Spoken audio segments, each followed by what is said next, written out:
आणि या संस्थेचे दिवंगत थोर रावसाहेब शिंदे यांचाही सहभाग होता हे मी तुम्हाला नम्रपणे विशद करतो.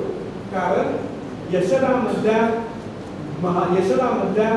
महाराष्ट्र माहितीच्या अधिकाराच्या ज्या बैठका झाल्या त्या 3 बैठकांच्या वेळेला मी विनम्रपणे त्यांचा कार्यकर्ता म्हणून, मी राईट ऑफ इन्फॉर्मेशनचा कार्यकर्ता म्हणून 3/2/2002-3 मध्ये आम्ही एकत्रित बसत होतो. त्यांनीच हे लिहिलेलं पत्र 2004-05 मधला. मित्र हो, या मंडळींनी महाराष्ट्र माहितीचा कायदा 21 कलमाचा आणला. तो कायदा महाराष्ट्रामध्ये खूप प्रागतिक कायदा म्हणून वापरला गेला नाही. त्या कायद्याची निरक्षरता आजही त्या कायद्याची तिथपर्यंत राहिली. पण अन्य राज्यांनी महाराष्ट्राच्या कायद्याचं प्रारूप हे स्वीकारण्याबद्दल केंद्राला इन्फोर्स केलं आणि 11 ऑक्टोबर 2005 ला सेज आला. आदल्या दिवशी 10 ऑक्टोबर 2005 ला पार्लमेंटने सेज आणला, विशेष आर्थिक झोन. तो जो सेज आणला, सेज आपला फंक्शन, तर सेज म्हणजे भांडवलदारांची विकासाची बैठक आणि सवलतीची बैठक. तिथे पोलीस नाही, कामगार कायदा नाही, करांच्या सवलती, निर्यातीच्या सवलती, जमिनीच्या सवलती, पाण्याच्या सवलती, विजेच्या सवलती, कामगारांची अमानुष लूट आणि शोषण म्हणजे सेज होय. सेज 11 ऑक्टोबर 2005 ला आला. 12 ऑक्टोबरला पहिली विषाची गोळी दिली आणि तदनंतर आंतरराष्ट्रीय साम्राज्यवाद्यांनी, ह्युमन राईट आंतरराष्ट्रीय संघटनांनी आशिया खंडातल्या भारताला खिळखिळं करण्यासाठीचा राईट ऑफ एक्सप्रेशनचा कायदा 12 ऑक्टोबर 2005 ला युपीए सरकारच्या दबावामुळे करून तो घोषित करण्यात आला. बंधू, हा जो कायदा 12 ऑक्टोबर 2005 ला आला, आज त्या कायद्याला 12 वर्ष होत आहे. हा कायदा 131 कोटी लोकसंख्येच्या भारतामध्ये केवळ 62 लाख लोक दरवर्षी हा कायदा वापरतात. पंतप्रधानच या कायद्याचं दरवर्षी 2200 अर्ज पंतप्रधानाच्या कार्यालयातूनच फेटाळले जातात.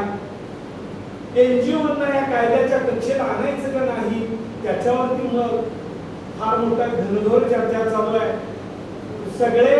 सगळ्या सर्व प्रकारच्या कॉर्पोरेट कंपन्या ज्या भारतातल्या वीज, जमीन, पाणी हे सवलतीत घेतात, त्यांना याच्यात आणायचं का नाही याच्याबद्दल ही चर्चा चालू आहे. पण असा हा कायदा, भारतातला कायदा महाराष्ट्रामध्ये 2005च्या दशकामध्ये वेगाने वर्षामध्ये पुढे गेला. महाराष्ट्रातच 2010 पर्यंत 6 जणांच्या हत्या झाल्या. आज 167 हत्या भारतामध्ये, सत्येंद्र दुबे पासून सतीश शेट्टी पर्यंत, विठ्ठल दत्ता पाटील पासून खबरीलाल पर्यंत आणि सतीश हळदणकरच्या पुण्यातल्या गेल्या महिन्यातली हत्या ही 67वी हत्या आणि 151 व्यक्तींना मारझोड करण्यात आलेली आहे. जवळपास 167 लोकांना धमकावण्यात आलेल्या आहे. याच्याबद्दलचं कार्मिक मंत्रालयाने राईट ऑफ इन्फॉर्मेशनच्या मुवमेंट मध्ये बळी जाणाऱ्या, मारहाण होणाऱ्या कार्यकर्त्यांना नुकसान भरपाई द्यायला लागावी असे राज्य मंत्रालयाने निर्णय घेतल्यामुळे तळेगावच्या सतीश शेट्टीला IRBने खून करून सुद्धा न्याय अजून मिळाला नाही. पण त्यांना, त्यांच्या कुटुंबियाला नुकतीच आर्थिक मदत घोषित करण्यात आलेली आहे. ही मी सगळी पार्श्वभूमी कायदा सांगितलाच नाही, ही पार्श्वभूमी अशासाठी सांगितली, हा कायदा भारतीय नागरिकांना दिलेला सर्वात अनमोल अधिकार कोणता असेल असा जर प्रश्न विचारला तर हा एकमेव कायदा आहे. हा वाढदिवस साजरा करणारा कायदा आहे. हॅपी बर्थडे साजरा करतो दरवर्षी 12 ऑक्टोबरला विज्ञान भवनामध्ये, DRDO मध्ये. मी पण 3 वेळा या कायद्याच्या वाढदिवसाला हा महाराष्ट्राचा प्रतिनिधी म्हणून सलग 3 वर्ष गेलो होतो. कायदा वाढदिवस साजरा करतो याचा अर्थ या कायद्यामधली ताकद तुम्हा सर्वांना माहीतच आहे. पण मी तुम्हाला या ताकदीकडे पुढे नेताना तुम्हा सर्वांना हा कायदा लोकप्रतिनिधी म्हणजे मला 2-3 खून करायला पाहिजे, बलात्कार करायला पाहिजे, विनय करायला पाहिजे, संसदेच्या 488 पैकी 188 क्रिमिनल एलिमेंट आहे आणि महाराष्ट्राच्या विधिमंडळामध्ये जे 89 क्रिमिनल एलिमेंट आहे. म्हणजे क्रिमिनल लोकच भारताच्या संसदीय पटलावर, विधिमंडळ पटलावर पोहोचतात, पण सामान्य माणूस हा भारताच्या लोकशाहीवर नियंत्रण ठेवू शकणार नाही. म्हणून त्यांना बहाल करण्यात आलेला हा जो राईट टू नो कायदा आहे, या कायद्याच्या 4 घोषणा तुम्हाला सांगून पुन्हा मी पुढे या कायद्याच्या कलमाच्या दुसऱ्या विवेचनाकडे पोहोचणार आहे. कायदा हा हमारा पैसा हमारा हिसाबसाठी आहे. पैसा कुणाचा असतो? पगार मला मिळाला, मी आता पेन्शन देतो. पेन्शन मला कोण देतं? जनतेच्या करातून जो पैसा गोळा होतो तो पैसा सरकार मला पेन्शन म्हणून देते. पगार सुद्धा जनतेच्या करातून संकलित होणाऱ्या पैशातून पगार मिळतो. म्हणून या कायद्याचं पहिलं घोषणा पत्र, घोषणेचं सूचना आहे, our money our account, we know right to know, हम जानेंगे हम जिएंगे, जीने का अधिकार, जानने का अधिकार. या घोषणांचा अर्थ काय? माझा जगण्याचा जो अधिकार आहे तो जगण्याचा तुम्ही निवांत जगा, पण कलेक्टरने पैसे किती खाल्ले विचारू नका. संदीप पाटील कलेक्टरनी हस्तक्षेप कशात बेकायदेशीर कशात केला ते विचारू नका. तुम्ही आमदार खासदारांनी किती सवलती घेतल्या ते विचारू नका. विधिमंडळामध्ये हजर राहिले ते विचारू नका. पंतप्रधानांनी 32 लाखाचा एक कोट घेतला ते विचारू नका. जपानला तो दौऱ्यावर गेला आणि कुठलाच करार न करता परत आला ते विचारू नका. अदानीला गुजरात मधलं 3,000 एकराचं जमिनीचं एक बेट दिलं ते विचारू नका. यासाठी हा कायदा नाहीये, तर हे सगळे प्रश्न विचारण्यासाठी हा कायदा प्रश्न विचारून नागरिकांना करेजियस बनवतो. मी 2000 ला सातारच्या कलेक्टरना 13 प्रश्न एकदा विचारले आणि कलेक्टरने मला हिरमुस केलं, रडवलं. ते म्हणाले, तुम्ही काय माझे राज्यपाल आहात का तुम्हाला मी उत्तर द्यायला? पण मी त्यांना सांगितलं, मी तुमची लोक आयुक्ताकडून चौकशी लावणार आहे एवढं लक्षात ठेवा. आणि मी त्या कलेक्टरची चौकशी लोक आयुक्त सुरेश कुमारांच्या पुढे लावली. पण 2000 ला माझ्यासारखा छोटा एक माणूस, दुबळा, भित्रा, शूद्र, गावगाड्याच्या बाहेरचा कलेक्टरला जेव्हा पुढे उभा राहतो तेव्हा तो मुका जरी असला तर तो आत्मनिर्भर होतो. कायदे माणसांना आत्मनिर्भर बनवतात. गांधी म्हणत असत की कायद्याने माणसांना सामाजिक न्याय प्रस्थापित होतो. हे खरंच कायदे हे व्यवस्थेचं संचालन करतात, न्यायाची सुखकारकता बहाल करतात, अन्यायाचं नियंत्रण आणि संतुलन करतात आणि जो हिंसावाद आहे तो रोखतात, जो शोषणवाद आहे तो रोखतात. कायदे हे व्यवस्थेच्या संचालनाच्या तत्वज्ञानासाठीच बनवलेले असतात. कायदे काळे डगल्यांच्यासाठी, वकिलांच्या घरांसाठी, न्यायाधीशांच्या बदल्यांसाठी कायदे नसतात. कायदे हे व्यवस्थेचं सुव्यवस्थित संचालन असतं आणि त्यासाठीचा माहितीचा अधिकार हा बनवलेला, तुम्हाला आणि मला बहाल केलेला कायदा हा किती सोपा आहे हे पाहताना तुम्हाला आणि मला खूप अत्यंत समाधान वाटेल. किती सोपा आहे हा कायदा. कलम आहेत महाराष्ट्राच्या कायद्याची कलम 21.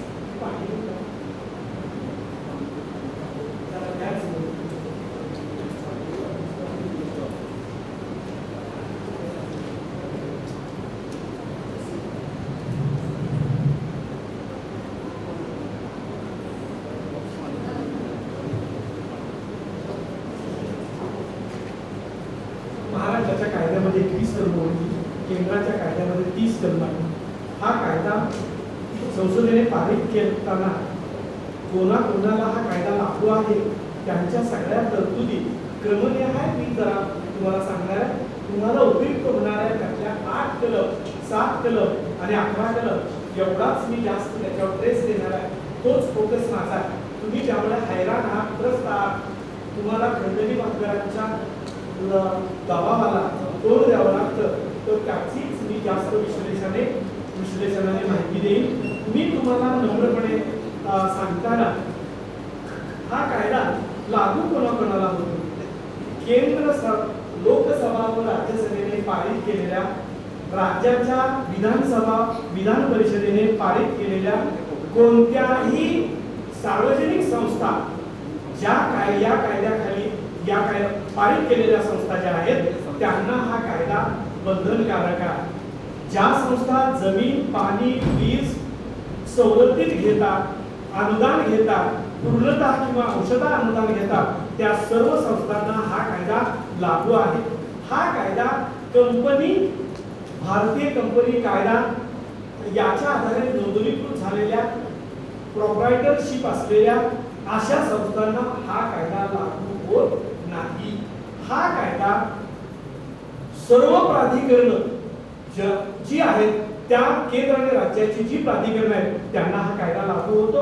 म्हणून तुम्हा सर्वांना आपण अनुदानाने प्राप्त होणारी महाविद्यालय असल्यामुळे आपलं एक महाविद्यालय हे एक प्राधिकरण आहे, एक सार्वजनिक संस्था आहे आणि ती शासनाच्या एका नियमांतर्गत कार्यप्रणाली करत असल्यामुळे राज्यपाल, UGC आणि अनुदान वेतन आयोग या सगळ्यांच्या नियंत्रणाखाली आपण असल्यामुळे आपली संस्था ही सार्वजनिक प्राधिकरण आहे.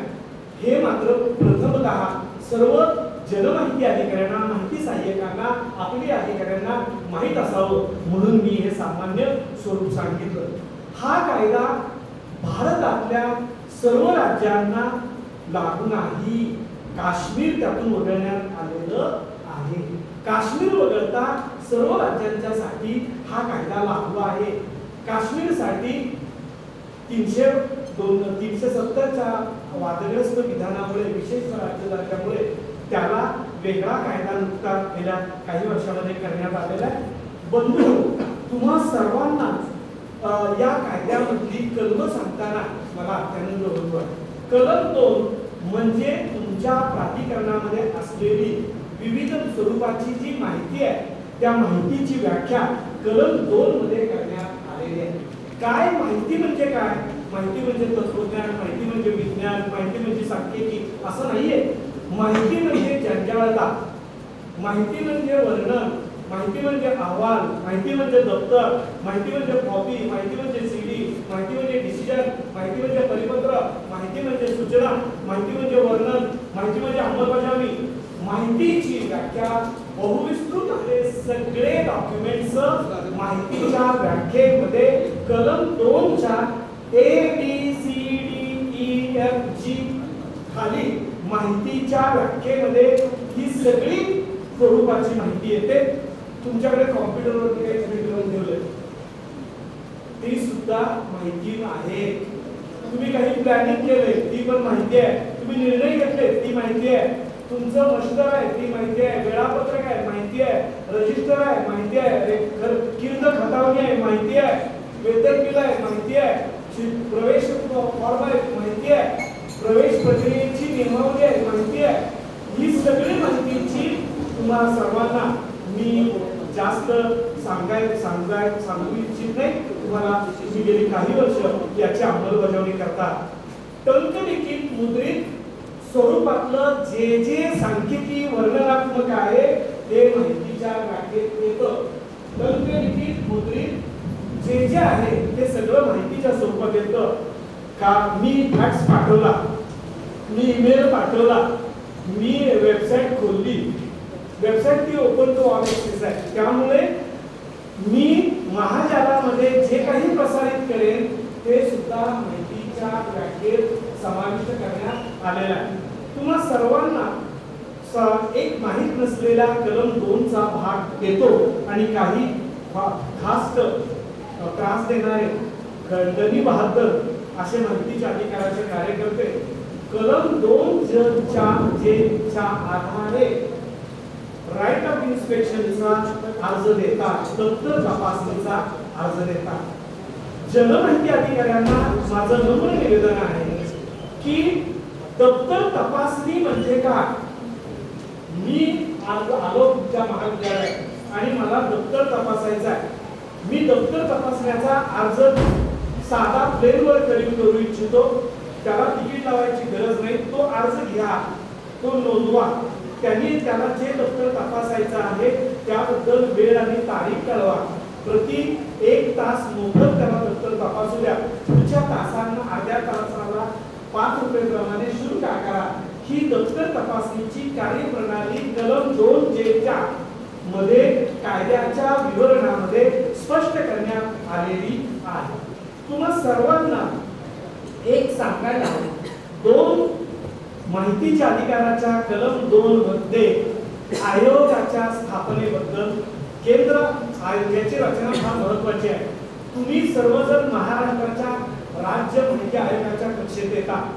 महाराष्ट्राच्या राज्य सरकारची जी खाती आहेत ती राज्य माहिती आयोगाच्या कक्षेत येतात. केंद्र सरकारची जी खाती आहेत ती केंद्रीय माहिती आयोगाच्या कक्षेत येतात. या कायद्याला केंद्र आणि राज्य असे 2 सुस्पष्ट विभाग आहेत, भाग आहेत. केंद्रालाही कायदा हाच आहे, राज्यालाही कायदा हाच आहे. फक्त आयोगाची कार्यप्रणाली पूर्णतः वेगळी आहे. तुम्हा सर्वांना या कायद्याच्या मधल्या तरतुदी सांगताना मला खूप काही वेळ न घेता नागरिकांना या कलम 3च्या आधारे प्रश्न विचारण्याचा, माहिती मागण्याचा अधिकार या कायद्यामध्ये बहाल केला आहे. आणि त्यामध्ये आयोगाची कर्तव्य, थर्ड पार्टी म्हणजे काय, थर्ड प्रयत्नाच्या बद्दलची व्याख्या वगैरे मी कलम 11च्या वेळेला तुम्हाला सांगेन. पण मी कलम 2चं विश्लेषण करताना माहितीची व्याख्या, 2ची कार्यप्रणाली एवढी जनमाहिती अधिकाऱ्यांनी, माहिती सहाय्यकांनी नीट समजून घेतली तर या विवेचनाचं खूप काही साफल्य झालं असं आपल्याला म्हणता येईल. तुम्हाला नम्रपणे सांगताना असं सांगायला हवं की कायदा 12/2005 100 ते 120 दिवसामध्ये तुमच्या कक्षेतले सगळे अभिलेख अपडेट करायला सांगितले होते. कायद्याने बंधनकारक होतं. आज 12 वर्ष झाले सर्व केंद्र आणि राज्य सरकारच्या विविध प्राधिकरणांनी 70% प्राधिकरणांनी आता आपले अभिलेख अद्यापही अपडेट केलेले नाही, खुले केलेले नाही, वेबसाईटवर ठेवलेले नाही, नोटीस बोर्डवर लावलेले नाही, नागरिकांना पाहण्यासाठी खुले करण्यात आले आहेत. असा दंड, अशी दौंडीही पिटलेली नाही. कायदा असा सांगतो की आपल्या कक्षेतले सगळे अभिलेख कायदा मंजूर झाल्यापासून 100 ते 120 दिवसामध्ये सुमोटो डिस्क्लोजर करा, स्वतःहून प्रकट करा, स्वतःहून घोषित करा, स्वतःहून नागरिकांना पाहण्यासाठी खुले करा. मित्र हो, बंधू हो, हे न करणाऱ्या जनमाहिती अधिकाऱ्यांनी आपण माझ्या कक्षेतले सगळे अभिलेख वर्गीकरण निहाय, वर्ष निहाय, तारीख निहाय असे जर अभिलेख अपडेट केले तर 20 वर्षापर्यंतच्या माहिती देण्याच्या संकटापासून आपण सर्वजण खूप सहजपणे श्वास घेऊ शकतो, मोकळा श्वास घेऊ शकतो. आपल्याला कोणत्याही प्रकारचं दडपण याची कारण नाहीये. मी बंधू हो तुम्हाला सांगताना कलम 4च्या मध्ये सुमोटो डिस्क्लोजर मध्ये काय काय येतं याच्याबद्दलचं क्रमवारीनं आकलन जर आपण समजून घेतलं तर आपल्याला आपले अभिलेख अपडेट करणं, अद्ययावत करणं हे सोपं जाईल. याच्यामध्ये येतं काय, व्यवस्थापनाचे सगळे कर्मचारी, त्यांची वेतन देयके, त्यांचे अधिकार, त्यांची कार्यप्रणाली, त्यांना दिलेले कार्यादेश, त्यांना नेमून दिलेलं काम, त्यांच्या वेळा, एवढंच नव्हे त्यांच्यावरचं पर्यवेक्षण, त्यांच्या पर्यवेक्षणाच्या नोंदी, लॉगबुक्स, ही सगळी माहिती ही कलम 4च्या अंतर्गत येते. एवढंच नव्हे, कार्यप्रणालीचे निष्कर्ष मी वर्गामध्ये अध्यापन करतोय, पण अध्यापनामध्ये मला विहित मुदतीमध्ये अध्यापन करायचं आहे. तर त्याला टाइम बाउंड पिरियड मध्ये माझा सिलेबस पूर्ण करायचा आहे, त्याच्याबद्दलचे जे नॉर्म्स आहेत त्याची सुद्धा निकषाची एक सूची तुम्हाला अद्यावत करायला या कलम 4च्या अंतर्गत आवश्यक आहे. सर्व प्रकारचं दप्तरामध्ये खडू पासून अगदी सर्व कॉम्प्युटर पर्यंत अगदी म्हटलं तरी काही अवघड होणार नाही. आपण आपल्या महाविद्यालयामध्ये वेगवेगळ्या प्रकारचे विभाग असतात. NSS विभाग आहे, सहल विभाग आहे, चर्चासत्र घेणारा सेमिनार विभाग आहे, परीक्षा विभाग आहे, गॅदरिंग विभाग आहे. या विभागांचं विभागनिहाय वर्गीकरण करतो, पण त्याचं डॉक्युमेंटेशन आपण नीट करत नाही. वर्ष झालं, अहवाल सबमिट झाला की पुन्हा मागच्या अहवालांचं अद्यावतीकरण करणं हे कलम 4च्या अंतर्गत अद्यावतीकरण करणं हे अभिप्रेत आहे. आपल्याकडे नेमलेले जे PRO असतात, पर्सनल रिलेशन ऑफिसर्स, त्यांना दिलेले अधिकार, त्यांनी केलेली कामं आणि त्यांनी निगोशिएशन केलं असेल, काही सल्लामसलत केली असेल, काही निर्णय घेतले असतील, तर ती सुद्धा माहिती कलम 4च्या अंतर्गत येते. तुमच्याकडे विविध मंडळ असतात, परिषद असतात, समिती असतात. हे 2 पेक्षा जास्त व्यक्ती एकत्रित येऊन जे काम करतात ते सगळं काम सार्वजनिक मध्ये मोडलं जातं.